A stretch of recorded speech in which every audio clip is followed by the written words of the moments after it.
तो नमस्कार बच्चों, स्वागत है आप सभी का एक बार फिर से इस देश के सबसे विश्वसनीय एजुकेशन प्लेटफॉर्म फिजिक्स वाला पर। मैं हूं पंकज बौरासी और मेरे प्यारे बच्चों कैसे हो सभी। आई होप एकदम बढ़िया होंगे, मस्त होंगे, जबरदस्त होंगे और अपनी लक्ष्य प्राप्ति के लिए एकदम तैयार होंगे।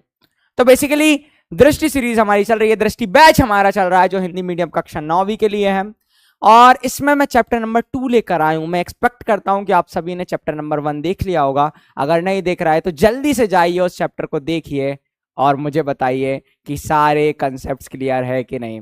तो क्या हाल चाल भाई, हाउस द जोश? एकदम हाई होना चाहिए। मेरा थोड़ा सा गला लग रहा है लेकिन तुम लोगों को इस क्लास के अंदर मैं बिल्कुल फील नहीं होने दूंगा कि हाँ भाई इस तरीके की चीज होनी है। तो भाई बिना देरी करे अपन शुरू करते हैं। क्या बात है, बहुत बढ़िया।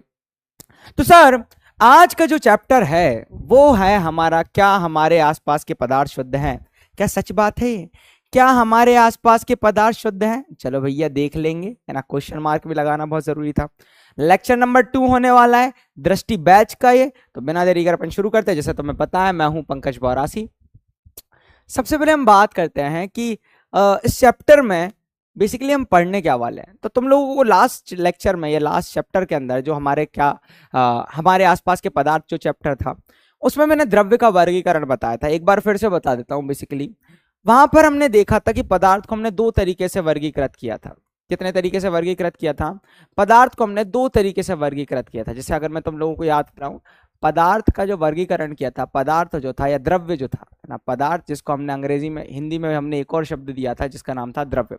इसको मैंने 2 तरीके से वर्गीकृत किया था। कितने तरीके से वर्गीकृत किया था? 2 तरीके से वर्गीकृत किया था। एक था मेरा भौतिक वर्गीकरण। क्या था? भौतिक वर्गीकरण। बहुत बढ़िया, बहुत बढ़िया। भौतिक वर्गीकरण,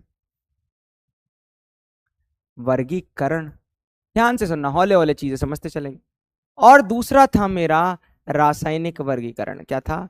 रासायनिक वर्गीकरण।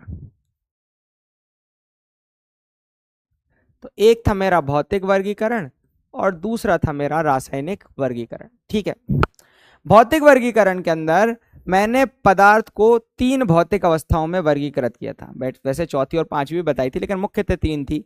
एक था हमारा ठोस, दूसरा था हमारा द्रव, तीसरा था हमारा गैस।